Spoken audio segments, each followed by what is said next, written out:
Olá, pessoal, tudo bem? Sejam todos bem-vindos, bem-vindas a mais um episódio do VH Innovation Talks. Hoje eu estou aqui com o Wilson Araújo, ele é sócio na Siglia, né, que é uma consultoria especializada em inovação, bioeconomia e desenvolvimento de negócios. Além disso, também ele é investidor e defende algumas causas, né? Então, Wilson, seja muito bem-vindo ao nosso videocast. Eu queria, antes de tudo, que você se apresentasse, falasse um pouquinho da sua história e do seu contato com esse universo da inovação. Obrigado, Maísa, pelo convite. Eu estou na estrada, Maísa, há mais de 25 anos, sempre lidando com P&D e inovação dentro do ambiente corporativo, sempre mantendo um estreito relacionamento com a academia, no Brasil e fora do Brasil, Estados Unidos, Ásia e assim por diante.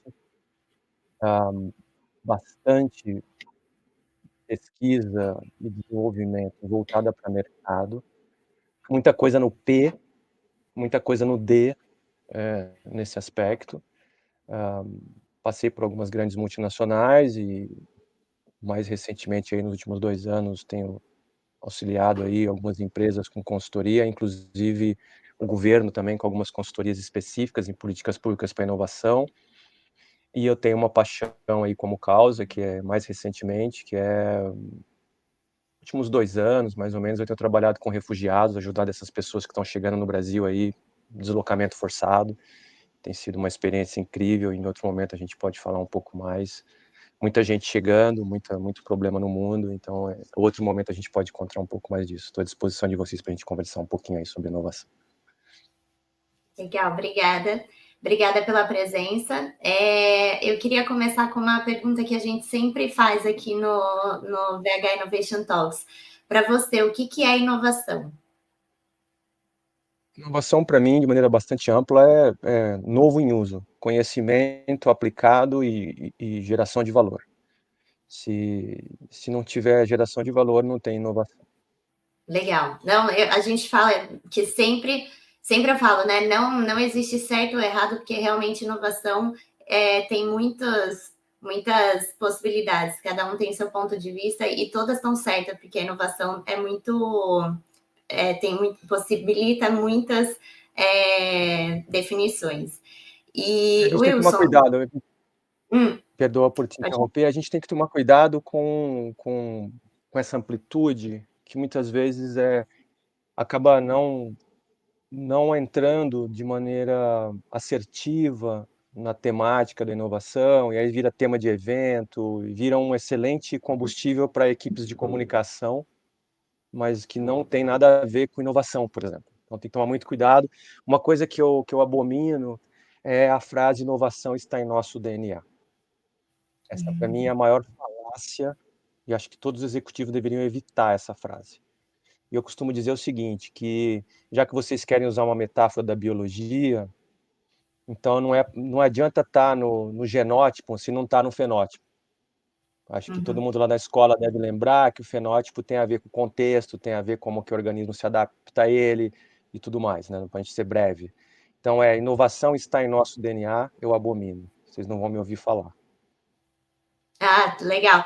E falando desse universo corporativo da busca das empresas por inovação, o que você tem notado, assim, na sua percepção, na sua experiência, como que você vê o comportamento das empresas? Hoje em dia elas estão buscando mais inovações tecnológicas ou elas estão buscando inovações em processos, em modelo, ou apenas querendo dizer que possuem inovação no seu DNA e não buscando por alguma coisa que tenha resultado mesmo? Queria saber como que você vê isso e se você vê que hoje a gente está num momento diferente ou não, sempre foi assim, a gente continua seguindo um padrão ou não, vem mudando e as empresas estão com esse comportamento agora, mas anteriormente elas tinham outro. Qual que é a sua visão em relação a isso?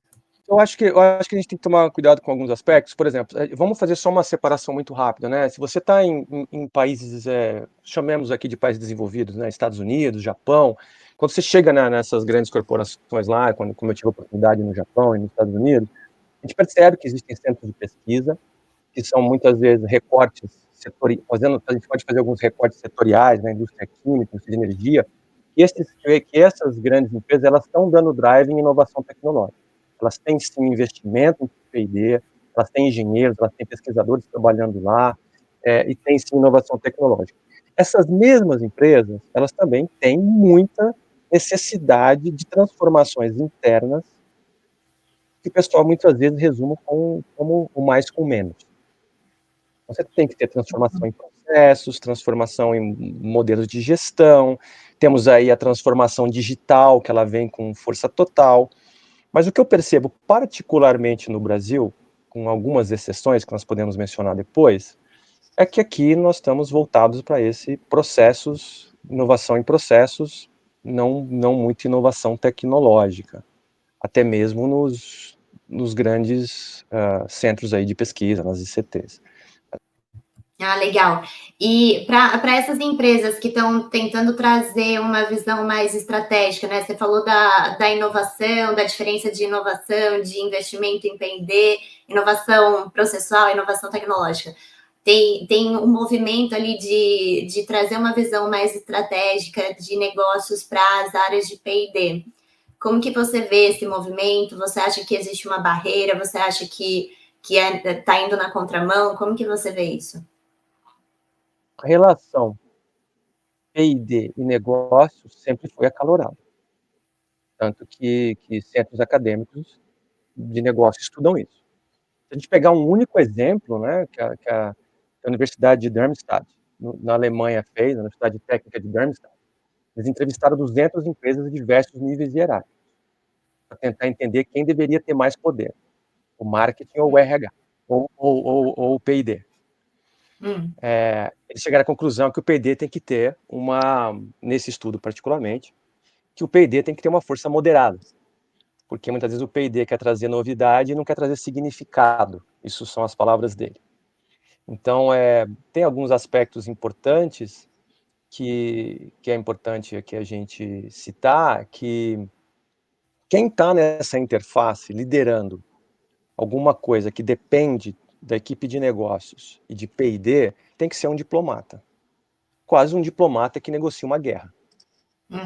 Porque no final do dia, você tem agendas que se sobrepõem parcialmente de marketing e P&D. E a gente tem que tomar muito cuidado em focar no que realmente é importante. Me permita rapidamente aqui fazer um paralelo, uma metáfora, tá? Eu conheci rapidamente num café um diretor do Cirque du Soleil. Ele falou: seu trabalho é igual ao meu. Eu falei: como assim? Você trabalha com artistas, eu trabalho com cientistas e negócios. Ele falou: não, é igual. Quer ver como é igual?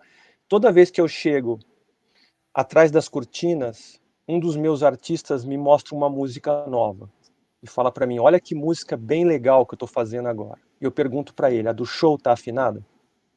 Porque se a do show não tiver afinada, você não vai conseguir lançar essa no próximo espetáculo.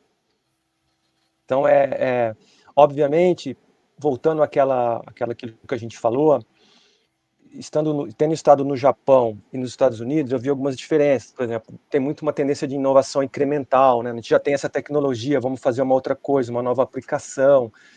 No Japão, eu já vi uma coisa mais, vamos fazer uma tecnologia que vai revolucionar o mundo, mais technology push, que também não quer dizer que seja o caminho, porque o mundo está mudando muito rápido. Mas, de qualquer maneira, há sim esse atrito. O profissional tem que ser um diplomata para lidar com isso, e ele tem que ser, inclusive, muito assertivo na comunicação com o alto escalão, porque há uma certa barreira das pessoas de negócios com as equipes de P&D. E aí, eu costumava dizer para os meus cientistas e para os colegas, falava: cara, quando falarem que vocês não têm valor, pergunta para o cara o que ele está vendendo, de onde saiu. Simples assim. Então você já percebe que aí a discussão já fica acalorada, né? Então não dá para... Tem o atrito, né? Mas acho que o atrito, para que se tenha convergência nos interesses da empresa, e entenda-se nos interesses da empresa aquilo que você prometeu no relatório de investidores, vai ter que ser entregue em tecnologias, em desenvolvimento, em crescimento da empresa. E sim, há atrito, E tem evoluído, eu acho que tem evoluído, mas cada empresa tem um aspecto muito complexo, que é a sua cultura. Tem umas que tem mais esse viés de tecnologia, tem outras que não. Tem outras que acham que é só comprar uma consultoria que vai resolver essa questão humana de atrito, o que não está funcionando. Eu fui contratado por uma consultoria gigantesca, global, porque eles tinham um cliente que o C-Level, que é os presidentes, os diretores, achavam e não está que o pessoal de P&D deles estava enrolando eles, que eles não estavam entendendo nada que eles estavam falando. Eu falei, não, É. peraí. E aí eu trabalhei o lado dos executivos. Eu falei, vocês estão sabendo fazer as perguntas? Vocês perguntaram para os caras que estágio que tá, por que que é isso? Porque tá, muitas vezes o lado do P&D também, o pessoal tem dificuldade em se comunicar. E Sim, aí precisa ter o diplomata aí que fala assim, cara, eu entendi o que você falou, deixa eu traduzir para os caras, para eles entenderem por que vai demorar. Um outro exemplo, eu me recordo que eu estava com um colega ex-NASA nos Estados Unidos, e a gente estava numa reunião, eu do lado dele lá, e altos executivos falando de um planejamento estratégico, e o executivo falou assim, não, nós vamos fazer a primeira fábrica desse produto em 16 meses. Aí eu virei para ele e falei, cara, mas nós estamos desenvolvendo o conceito científico-tecnológico disso. Como é que esse cara vai construir uma fábrica em 16 meses? Aí eu perguntei, olha, nós temos algumas limitações, né? Muito educado, diplomático, executivo. E ele me disse, o plano de negócio é esse, nós temos que construir em 16 meses. E eu virei para esse amigo e fiz uma piada na mesma hora. Olha, se o plano de negócio dita o ritmo em que se fazem descoberta científica tecnológica e implementação tecnológica, eu prefiro trabalhar com a cura do câncer. Que a gente faz um plano de negócio para 2 anos a gente ter a cura do câncer, que é muito mais importante, muito mais impactante, o mercado é muito maior, a gente vai salvar um monte de vida. E aí depois isso virou uma piada nos corredores. Toda vez que a gente se cruzava no corredor, eu falava, Wilson, câncer cura do câncer em 6 meses. É verdade, bem por aí. Então, acho que tem esses atritos e as pessoas precisam realmente entender que até o iPhone que elas estão no bolso passou por uma equipe de P&D. legal. Eu gostei muito desse seu paralelo que você fez com diplomacia, né? Culturas diferentes. Realmente, a área de negócios e a área de P&D, na maioria das vezes, falam linguagens diferentes, né? Falam línguas diferentes, tem cronogramas totalmente diferentes e tem um processo ali de funcionamento que são bem distintos também. Na sua visão, quem seria esse diplomata? Alguém de dentro da empresa ou alguém de fora? Acho que de dentro, eu De posso te dar dentro. um exemplo. A gente, na minha última empreitada no Japão, nós tivemos que revisar todo o planejamento estratégico de P&D de uma grande multinacional japonesa. E nessa ocasião, quando nós chegamos para avaliar isso, foi designado um japonês, que ele antes era vice-presidente de marketing, para ser vice-presidente de P&D. Você fala, pô, como assim? É, ele é um cara que era bastante técnico. Você trouxe um cara de marketing para ser VP de P&D? Sim. Quando nós chegamos no P&D, a gente tinha o primeiro desafio era olhar uma centena de patentes, são milhares de patentes, para ver qual que não faz sentido para o negócio, para a gente se desfazer delas, porque isso não fazia sentido mais o que a gente estava planejando. E outra coisa foi o atrito fenomenal que aconteceu quando nós começamos a falar com os cientistas bastante sêniores, entenda-se com 25, 30 anos de companhia, essas pessoas, e começar a cobrá-los por que eles estavam trabalhando naquele projeto. De onde por que você está trabalhando nesse projeto? Qual é a maturidade? Quando você acha que nós vamos ter isso? E aí nós organizamos a casa. O que parece muito básico quando você me ouve falar. Não é básico. Cultura diferente, modelo empresarial diferente, outro país. E aí nós mapeamos todos os projetos que estavam rodando dentro da organização, avaliamos nível de maturidade, e sim, entendemos que uma grande parcela deles, talvez eu diria que uns 30% deles naquela ocasião, deveria se manter no P, totalmente technology push, ou seja, você está desenvolvendo um negócio que ainda não tem ninguém te pedindo no mercado, mas que vai vir porque tem uma tendência. E, ao mesmo tempo, a gente tinha um monte de demandas de clientes gigantescos, da indústria eletrônica, por exemplo, da indústria de carro elétrico, por exemplo, de polímeros e coisas que a gente tinha que entregar para esses caras, que era mais um D do P&D. E a gente conseguiu organizar a casa e começar o famoso mais, não sei se é o famoso mais com menos, mas de qualquer maneira é foco. Acho que tem que ter o foco. E aí a gente fez isso e conseguiu, pelo menos, olhar para aquilo, olhar para o relatório de investidores e falar: nós estamos prometendo que em 5 anos entregaremos a tecnologia XYZ. O nosso portfólio está alinhado com essa promessa? Tem gente suficiente trabalhando nisso? Nós vamos precisar fazer parceria com alguma universidade? Vamos precisar usar Open Innovation ou nós vamos continuar com isso internamente? Não Então precisa eu já fazer. vou puxar uma pergunta que eu tenho aqui sobre como a necessidade de inovação tecnológica pode favorecer ou criar necessidade de parcerias entre empresas, com institutos de pesquisa, com startups. Como que você vê isso? Então já elabora um pouco mais essa necessidade, às vezes, de open innovation, de trazer alguém de fora ou de fazer dentro. Como que você vê isso? Eu acho que a gente pode resgatar, acho que de maneira um pouco mais macro, a maravilha que foi o trabalho global de uma rede científica e de empresários e de governos para nos trazer a vacina e salvar um monte de vidas. Acho que isso é o primeiro, a questão macro que a gente pode olhar.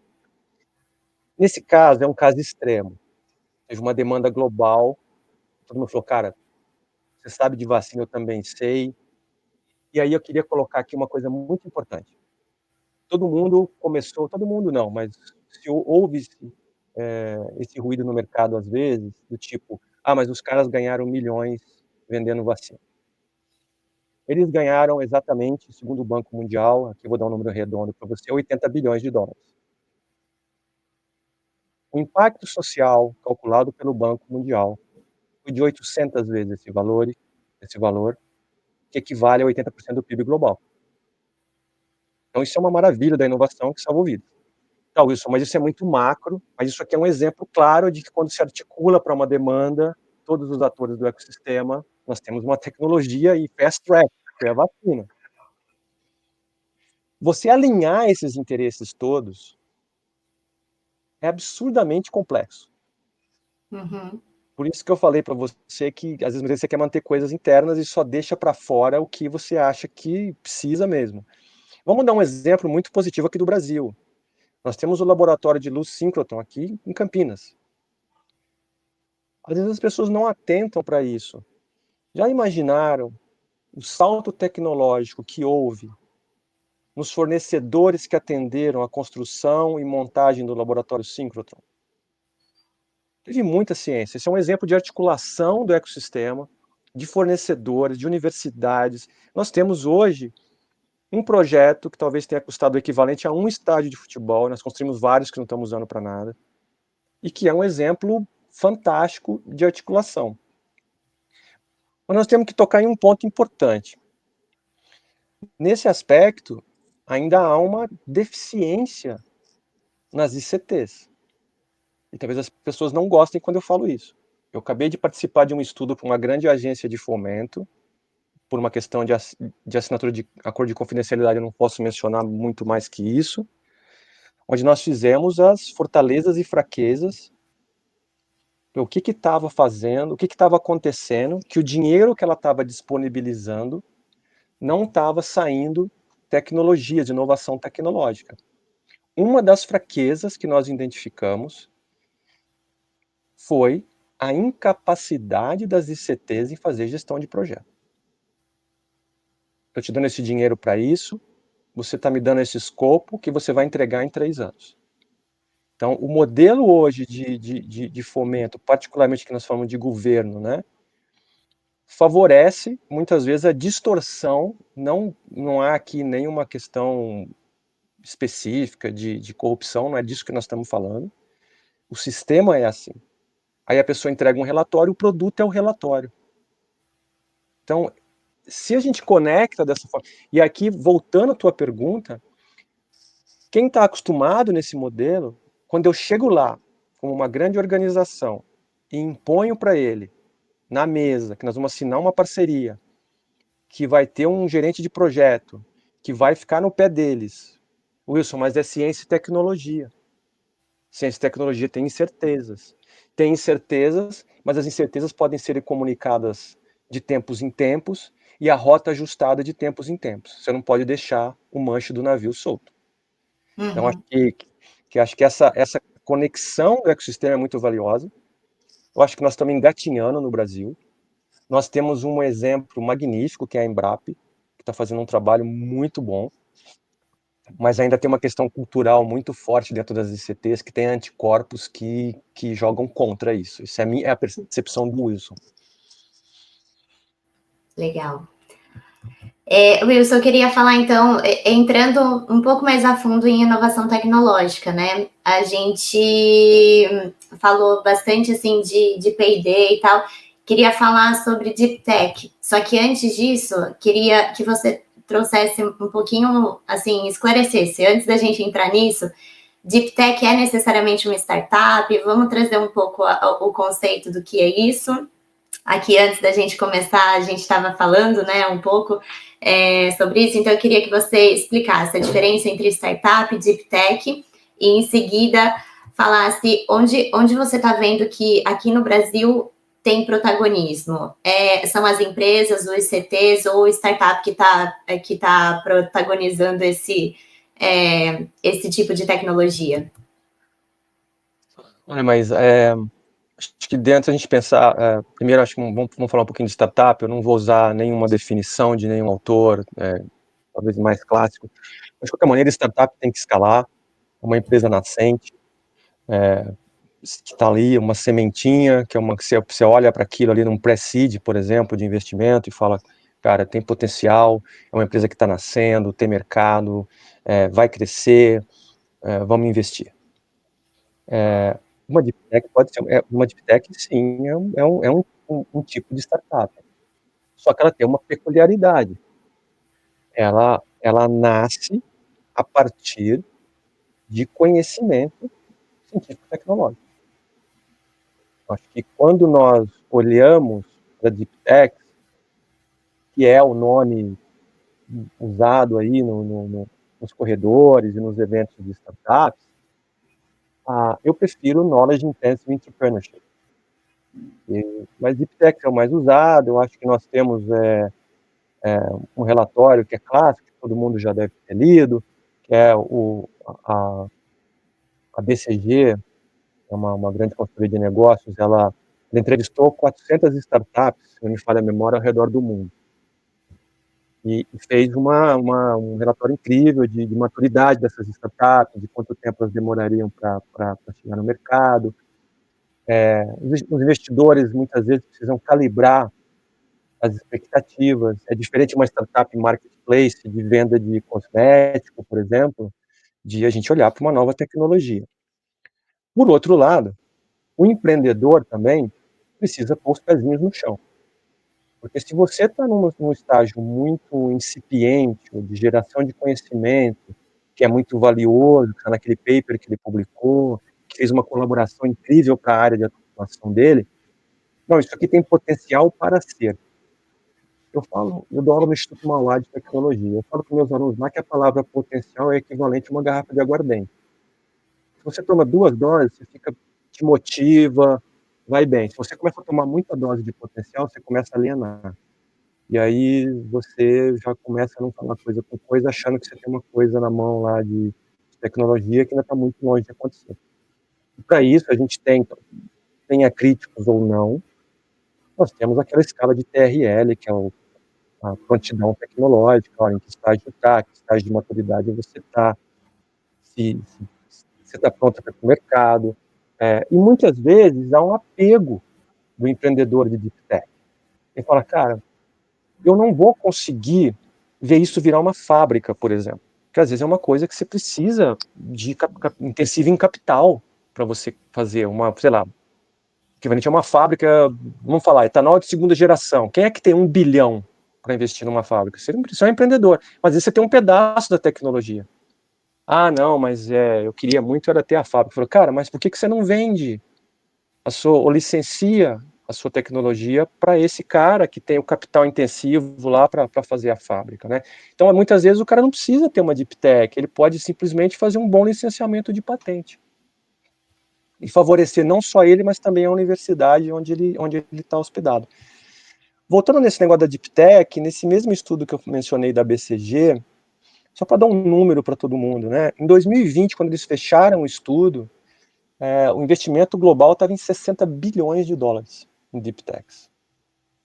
O Brasil começa a borbulhar isso. Nós temos o FINEP, nós temos a FAPESP. Eu vejo algumas coisas que precisam talvez mudar na cobrança das agências de fomento para esses empreendedores, para que o produto não seja um relatório no final, mas que sim aquilo que ele estava estudando, para que seja entregue. Porque senão o Estado acha que fez a parte dele, deu o dinheiro. O empreendedor fala, cara, eu também não fiz nada errado, eu entreguei meu relatório, tá tudo certo. E aí tem um termo que eu cunhei, que o pessoal riu lá no IPT, que eu estava num evento, eu falei, cara, aí você cria o empreendedorismo bonsai. O empreendedorismo bonsai é o vasinho do fomento. Só cresce aquela arvorezinha, aí o cara não quer tomar risco, ele não quer pegar aquele vasinho e plantar numa floresta, ver se aquilo vai crescer. Então ele fica lá na varanda dele com o empreendedorismo bonsai e o fomento lá naquele vasinho, e aí ele pega mais fomento, e mais fomento, e mais fomento, e aquilo nunca vira um negócio. Então aí o Estado empreendedor nunca acaba não tendo os resultados que ele gostaria de ter. Entendeu? Então você percebe que tem muita conexão quando eu falo do Estado com a universidade, com os ICTs e com o ambiente empresarial. Se a gente olhar para o Brasil, o ambiente empresarial aqui no Brasil temos que tomar muito cuidado. Se a gente falar inovação de uma maneira ampla, aí você tem vários rankings aí que ranqueiam essas empresas, a mais inovadora é essa e aquela. Mas se a gente pensar aqui no nosso recorte da nossa conversa, inovação tecnológica, quem é que está fazendo no Brasil?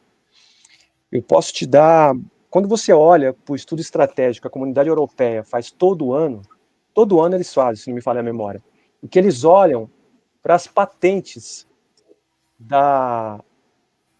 em determinadas áreas que a comunidade europeia tem indústria. Eles fazem uma lista das 2.500 empresas mais empreendedoras do mundo. Eu anotei aqui para te falar quais brasileiras estão lá. Que às vezes eu que sempre legal. Quero saber. Às vezes eu sempre esqueço uma delas. Eu começo falando e eu falo, tá faltando uma. Então eu já anotei, sempre a minha memória me trai. Uma delas é a Petrobras, que é a número 1177 no ranking. A outra é a Embraer, que é a número 1286. A outra é a WEG, que é a número 1485. E a outra é a TOTUS, número 1544. A outra é a Braskem, número 2388. Então, nesse estudo estratégico que a comunidade europeia faz, ela olha para a questão tecnológica. Quantas patentes foram registradas em cada área do mundo, quem é que está na frente, se é a China, se é Estados Unidos, o que eles têm que correr para criar política pública, para fomentar a universidade deles, para gerar tecnologia, para eles não perderem competitividade. Inovação tem a ver com competitividade. Se o cara não presta atenção nisso, ele fica para trás. Então, esses governos, eles também estão olhando disso de maneira estratégica. E quando você olha esse estudo da comunidade europeia, eu costumo abrir ele na minha aula lá na Mauá, e a gente fica brincando com a planilha. Tá, escolhe um setor, energia, vamos ver quem é bom na energia. Aí aparecem as empresas de energia e qual parte do mundo que essas empresas são. Ah, vamos fazer oil and gas agora, professor. Eu clico oil and gas. Aí aparece Petrobras, algumas empresas. Então Wilson, mas não quer dizer que o critério da comunidade europeia seja sagrado e só essa maneira. Pode ser controverso ali as métricas que eles estão usando. Sim, pode ser. Mas, de qualquer maneira, é um dos estudos que eu vejo que não tem um viés de quem patrocinou, coisa do tipo. Eu acho que tem mais uma história de, vamos olhar estrategicamente, porque se a gente não prestar atenção nisso, a gente vai ficar para trás e a nossa indústria XYZ vai fechar. Uhum. Então é por aí. Legal, não, é um parâmetro que deve ser considerado com certeza. Ô Wilson, e a gente está falando aqui de desafios, né? Acho que a comunicação, a necessidade de conexão e a dificuldade de fazer essas conexões são grandes desafios. Como que você vê esses desafios e também oportunidades que surgem quando empresas querem adotar deep techs ou empresas ou startups, né? Quando a gente quer aplicar ou buscar alguma coisa mais de cunho mais tecnológico mesmo, mais disruptivo, em áreas que não estão acostumadas, assim, em áreas mais tradicionais de mercado ou dentro de empresas que têm muita barreira pela cultura mesmo, que são mais céticos. Como que você acha? Você vê isso um desafio, oportunidade, e como você vê que é possível vencer essa barreira? Acho que, primeiro, se você não tiver quem entende de ciência e tecnologia dentro da empresa, ou tem um mínimo de influência, pode ser inclusive um executivo, não precisamos ser um engenheiro, um PhD, mas que entenda o contexto tecnológico, de como que nasceu um iPhone, como é que nasce um foguete, por exemplo, o cara que conhece início, meio e final do desenvolvimento tecnológico, independente da formação, isso é um desastre, praticamente, porque senão, se você estiver falando especificamente de empreendedores, o empreendedor vai ter que chegar lá, ensinar para o cara quais são as etapas do desenvolvimento tecnológico, convencer o cara a dar o dinheiro, cara, isso não funciona. Vamos fazer um recorte, acho que é legal a gente dar um exemplo. O produtor rural brasileiro, por exemplo, não aguenta mais agtech ruim, ideia ruim, low-tech, batendo na porta da fazenda dele e falando, vou revolucionar a sua produtividade. Cara, vai revolucionar a produtividade sem profundidade, sem estudo, com software somente, que eu acho que tem essa tendência também, né? Eu acho que a gente tem que respeitar o impacto do digital, mas digital não resolve tudo. Nós precisamos de ciência, de profundidade. Deep Tech é isso. É um desastre completo quando você vai falar de ciência e tecnologia, por exemplo, a gente falou anteriormente com a turma de marketing e tal, o cara fala, não, mas quando é que eu tiro o pedido disso? Não, cara, não é agora, sabe? Acho que eu vejo com muita cautela. Eu fiz aconselhamento de dois CEOs, que a conversa era justamente nesse sentido, mas tipo, o que você acha, Wilson? Você acha que às vezes era um bate-papo, sabe, informal, a gente ia almoçar, o que você acha, Wilson? Será que esse troço vai para frente? E às vezes quando era uma tecnologia que eu não entendia, eu me retirava, eu falava, olha, eu não entendo, eu não sou o maior especialista, por exemplo, em blockchain para te explicar para onde vai isso. Mas está sendo utilizado e a gente pode encontrar uma pessoa que sabe disso para te explicar melhor. Porque se você não entende, você tende a dar um passo atrás, né? E aí você espera o seu vizinho usar primeiro, o early adopter, se arrebentar, para depois você tocar nesse tema. Mas eu acho que dessas empresas que eu mencionei nos 2.500, acho que a gente pode fazer aqui, da minha parte, uma especulação. Pouco provável que você não vai ter ninguém na WEG, na Embraer, na Petrobras, por exemplo, que não saiba falar essa língua. Uhum. Eu já em outro momento, trabalhei com outras grandes multinacionais, e levei inclusive algumas para o Japão para fazer reunião. E elas estavam, algumas multinacionais aqui, multinacionais brasileiras, tá? Que tinham uma equipe que entendia muito bem o contexto de ciência e tecnologia, inovação, muito, além da questão de inovar em processos e tudo mais. E eles chegavam lá com a pauta deles, a gente tem um desafio, a gente está desenvolvendo essa tecnologia, nós estamos com esse gap e nós escutamos que os senhores japoneses têm uma patente nessa área, a gente quer conversar com vocês. E aí essa reunião se tornava uma reunião quase de ciência e tecnologia. Basicamente. era 20% do tempo falando de negócio e 80% do tempo, será que esse negócio é isso mesmo? Os caras têm isso? Então, eu não sei se eu respondi a sua pergunta, mas o ambiente é bem complexo e é um desastre completo se o empreendedor bate na porta de quem não está na agenda dos caras, entendeu? Não vai funcionar.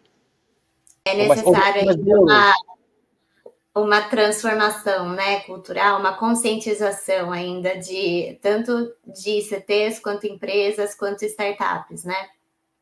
Definitivamente, eu acho que eu não sou um cara da área legal, mas eu tenho um parceiro que trabalha quando a gente precisa. O arcabouço legal ainda é bastante complicado para a gente interagir com, embora tenha melhorado muito, tá? Com as universidades e tudo mais.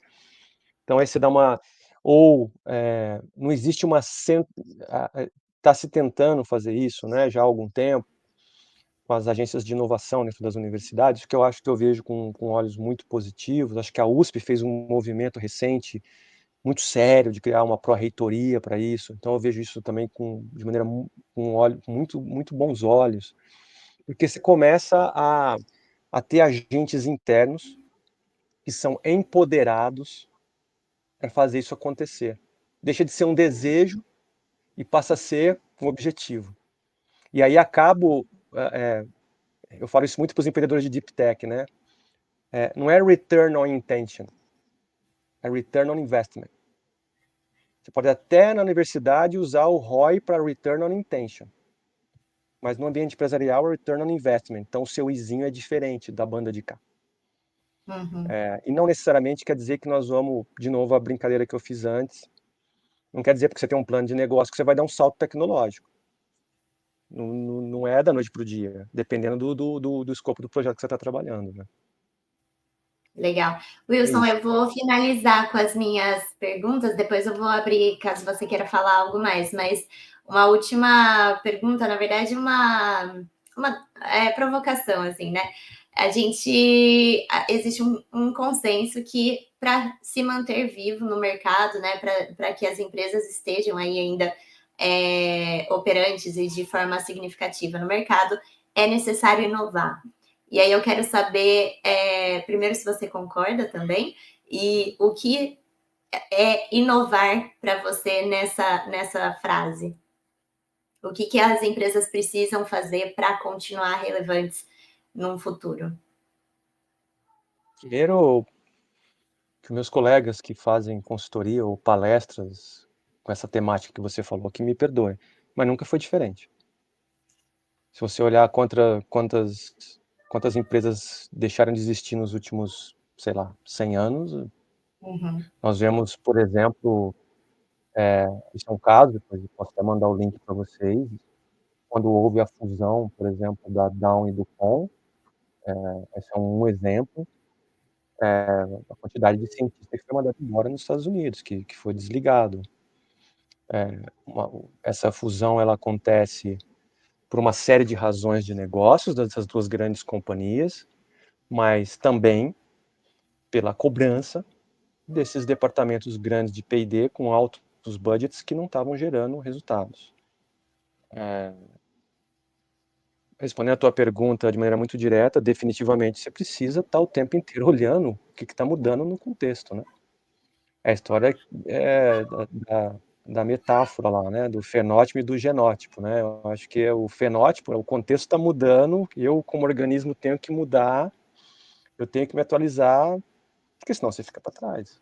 E a gente sabe como é isso. A gente não está aqui para dar uma aula com exemplos e tudo, né? Podia ficar citando todos os exemplos que todo mundo cita em aula, né? As plataformas e assim por diante. Uhum. Qualquer, a gente tem que tomar muito cuidado para não confundir isso, né? Qualquer alto executivo tem pensamento estratégico. E o pensamento estratégico dele permite, dentro de um contexto de negócio que ele está atuando, que ele entenda que ele está com fraquezas e que ele precisa cobrir essas fraquezas, seja para transformar completamente o negócio dele, que está vindo uma onda diferente, ou transformar aquele lugarzinho específico ali que ele está com uma fraqueza muito pontual. Mas eu acho que inovação tem muito a ver com pensamento estratégico. Então, nessa pergunta, nesse recorte específico que você fez, para mim, sempre foi assim. Qualquer empresa que pensa de maneira estratégica, o que muda agora? Para a gente não tomar o cuidado também. Que as coisas agora acontecem muito mais rápido. Antes o cara fazia um planejamento estratégico no horizonte de 10 anos, aí diminuiu para 5. Hoje ele já tem se você vê o pessoal que estuda futuro, né? Não, faz um plano para 1, 2 anos e um planejamento para no máximo 5. Porque E revisita, né? tudo. Vai mudar tudo. Então, não quer dizer que não tem que planejar, não quer dizer que não tem que pensar estrategicamente, não quer dizer que não precisa de processo, e não quer dizer também que processo vai resolver problema de implantar inovação na sua organização. Precisa ter cultura de inovação. Excelente. Wilson, muito obrigada pelo seu tempo, pelo bate-papo. Eu quero encerrar, né, as perguntas, mas se você quiser colocar mais algum ponto, algum tema que você queira conversar, vamos aí. Pode ir? Acho que a gente tem que falar um pouquinho de tudo que nós estamos conversando. Nós falamos de negócios, de deep techs, mas também a gente não endereçou uma coisa importante, né? Eu acho que a gente pode falar dos indivíduos, dos PhDs, dos doutores, dos cientistas, dos pós-docs. Há no mundo, nesse momento, uma redução de postos oficiais para PhDs. Os pós-docs são a mão de obra qualificada mais barata do mundo. São eles que rodam a engrenagem da ciência global. Por mais que nós tenhamos, nesse momento, uma onda positiva no nosso país, de instituições como a CNI, ou mesmo como o governo, tentando investir em ciência e tecnologia, a Confederação da Indústria tentando mostrar a relevância da inovação, tudo mais. Por mais que a gente tenha essa onda positiva no nosso país, em diversos atores fazendo essa onda positiva acontecer, não tão maravilhosamente bem como acontece em outros países, dentro do nosso tamanho, das nossas forças aqui, a gente tem que lembrar que nós não podemos enfatizar, não, os cientistas todos têm que virar empreendedores. Isso é uma bobagem. Nós temos que pensar que dentro daqueles portfólios de pesquisa ou programas financiados por governo, que se tem um olhar mais de inovação tecnológica, que a universidade consiga licenciar mais patentes e que essa cultura esteja, se não a cultura, pelo menos essa lente esteja com os pesquisadores. E não serão todos os pesquisadores que se tornarão empreendedores. Que eles não precisam se preocupar em se tornar empreendedores. Há uma carência de protagonismo de carreira nas pessoas que estão na pós-graduação, em pensar o que farei depois, deixa eu me adequar ao mercado, mas estão exigindo isso, estão exigindo aquilo, eu não gosto muito de fazer isso, então você vai ficar sem emprego. Então, não necessariamente, o que muitas vezes, mas as pessoas não entendem, não necessariamente um PhD tem que ficar na bancada.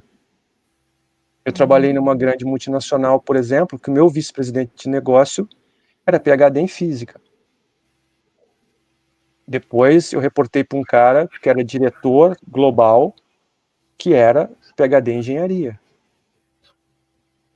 No Japão, naquele projeto que eu mencionei, que a gente fez durante a conversa, a turma que a gente estava trabalhando era tudo PhD, mas estava todo mundo discutindo basicamente o quê? Mudança de cultura organizacional, redirecionamento do negócio, e nós tínhamos, sim, os faixas pretas lá, PhD, que eram os cientistas trabalhando. Então a gente não pode reduzir a figura do PhD a um empreendedor. Um PhD é mais que isso. Os empresários precisam entender isso. Então, quando a gente fala, tem duas falácias que eu não consigo suportar mais. Inovação está em nosso DNA e as pessoas são o nosso maior ativo.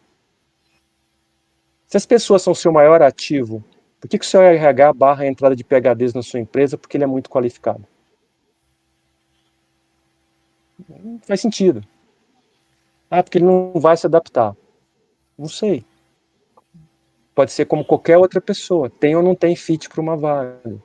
Então o PhD ele pode tanto atuar como um empregado, como é o meu caso, que fui empregado durante muito tempo, cheguei a uma alta posição de executivo. Ele pode ser empreendedor, mas não é para todo mundo. Hoje eu mentoro um monte de empreendedores. E tem hora que eu olho para alguns e falo, caramba, como eu queria ter 10% da coragem dessa pessoa. Que maravilhoso que essa pessoa está fazendo. E aí você percebe que você não tem aquele ímpeto que aquela pessoa tem. Uhum. Agora, nós temos que tomar cuidado para fechar a fala com distorções. Já que estou sem bolsa, aplicarei para um programa de fomento de empreendedorismo. E vou forçar o meu projeto a parecer algo que ele não é, para conseguir um fomento e garantir o meu sustento. Não estou dizendo que as pessoas não têm que se preocupar com o sustento delas. Estou dizendo que a finalidade desse programa não é essa. E aí as lideranças políticas e de instituições precisam estar atentas a isso. E o próprio PhD atento ao protagonismo da sua carreira. É isso. Legal. Bacana. Eu particularmente acredito muito na força que o ecossistema tem em gerar conexões que sejam interessantes para todo mundo, né? Então, tanto PhDs, empresas, empreendedores, enfim, representantes de todas as empresas, né? Seja elas ICT, startups, grandes, médias e pequenas empresas, assim como as pessoas também nos seus diferentes chapéus aí, se conectarem ao ecossistema, eu vejo muito valor nisso para que elas consigam encontrar um caminho que seja interessante para elas, por exemplo, no caso do PhD. Ele vai conseguir garantir o sustento dele, ele vai se conectar de repente com um ICT ou uma empresa que consiga prover para ele aquilo que ele busca para a realização profissional e tudo.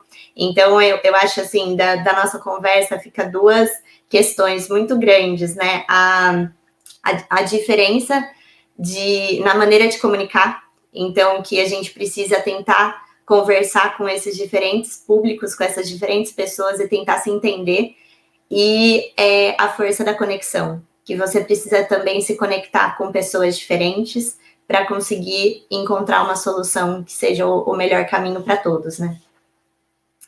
Tem que gostar de gente, né? Se não gostar de gente, Exato. é o único caminho. Tá ótimo. Wilson, então, mais uma vez, obrigada. Fica o convite, então, para todo mundo que está nos vendo, nos escutando, para assistir também os outros episódios do VH Innovation Talks, e a gente encerra esse episódio. Obrigada, gente. Tchau, tchau. Obrigado.